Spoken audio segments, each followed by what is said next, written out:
লেমার লেমার দরকার হলে তাই করব। এই গান বাজা তো দেখি কি আটকাই।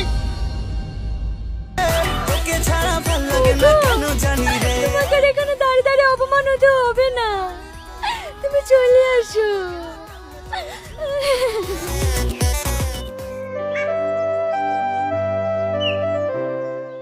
ও গো মা, তোমরা দাঁড়াও। হ্যাঁ বলুন আঙ্কেল। তোমরা যে রাত্রে এসেছো, এই যে সকালে বাড়ি যাইছো, তোমাদেরকে তোমার মা বাবা কিছু বলবে না? আঙ্কেলের কথা, আমি যদি এক সপ্তাহ বাড়ির বাইরে থাকি না, তবু আমার বাবা মা কিছু বলবে না। কিছু বলবে না কেন? কারণ আমার বাবা মা শিক্ষিত, আমরা সকলেই মডার্ন, আপনার মতো এত আনকালচার না। আচ্ছা মা, তাহলে আমরা আনকালচার। আর যারা ছেলে মেয়ের খোঁজ নেয় না, তাহলে তারাই বুঝে এই সমাজে শিক্ষিত লোক। আপনার সাথে তর্ক করে কোনো লাভ নেই, এই চলে আয় তো।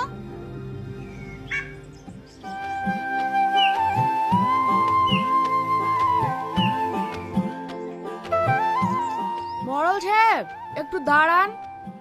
কিছু বলবে? আপনি যদি কিছু না মনে করেন, আপনার ছেলে বিষয়ে একটা কথা বলবো। হ্যাঁ বলো। আপনার ছেলে কাল রাত্রে নেশা করে এসে আমাদের খুব গালাগালি করেছে, তাই বলছি আপনার ছেলেকে একটু বুঝান না, নাহলে আপনারই মান সম্মানে ক্ষতি হবে। দুঃখের কথা কি আর বলবো রাকেশ, আমার ছেলেটা গেলে খুব অশান্তিতে আছি। এত করে বুঝেও একটা কথাও শোনে না। মরল সাহেব, তাহলে তো আপনি নিরুপায়। হ্যাঁ, এখন তাই ধরো।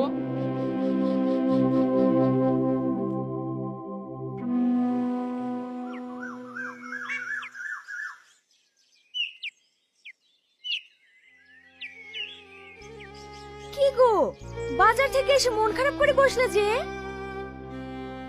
কি আর করবো বলো, তোমার ছেলের লেগি কোথাও কি মুখ পাসেনি। কেন বাবু আবার কি করলো? কাল তোমার ছেলে নেশা করি বন্ধু বান্ধবদের নিয়ে ওই পাড়ায় বিশাল গালাগালি করেছে। তাই তো গো, এখন এই ছেলেকে কি করা যায় বলো দিনি? মা, তোমাদেরকে আর কিছুই করতে হবে না, আমার এই মেয়েটার সাথে বিয়ে দাও। ওগো, তোমার ছেলের কথা শোনো, এমনিতে ও ঝামেলা থেকে উঠতে পারছে না, আবার বিয়ে করার জন্য মেয়ের সঙ্গে করলে চলে এসছে। রে, তাহলে আমি বিয়ে করতে পাবো না নাকি? এই, খুব তো বিয়ে করবে বলে নাচছি, বিয়ে করতে বউকে খাওয়াবে কি রে? কেন আমার বাপের টাকা পয়সার অভাব হয়েছে নাকি? আপনারা যদি খেতে না দেন, আমার বাপ যা দেবে ওই খেয়ে সারা জীবন উঠতে পারবে না।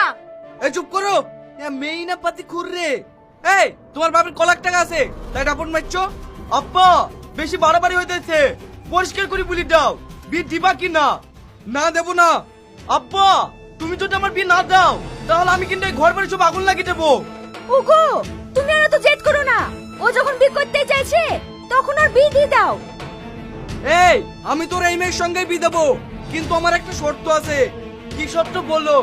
তোর যত বন্ধু আছে আমি নিজে গিয়ে নেমন্তন্ন করবো। আব্বা, এ তো ভালো কথা, এত আবার শর্তের কি আছে? তুমি যদি তাদেরকে নিমন্ত্রণ করতে যাও, তাহলে তো তারা খুশি হবে। তুমি তো তাদেরকে দেখতেই পারো না। তাহলে তোর বন্ধুদের নাম ঠিকানা লিস্ট করে দিস, আমি কাল কি বেরিয়ে যাব নিমন্ত্রণ করতে। ঠিক আছে আব্বা। এই মেয়ে, তুমি কোথায় যাইছো? তুমি বাড়ি যাও, বিয়ের পরের কার এই বাড়িতে আসবা। কেন থাকলে কি হবে, আর কিছুদিন বাদেই তো আমাদের বিয়ে। তোমাকে আমি যা বলছি তাই শোনো, যেতে বলছি যাও। কি সব ফ্যামিলি, একেবারে চাষা। তুমি থাকো।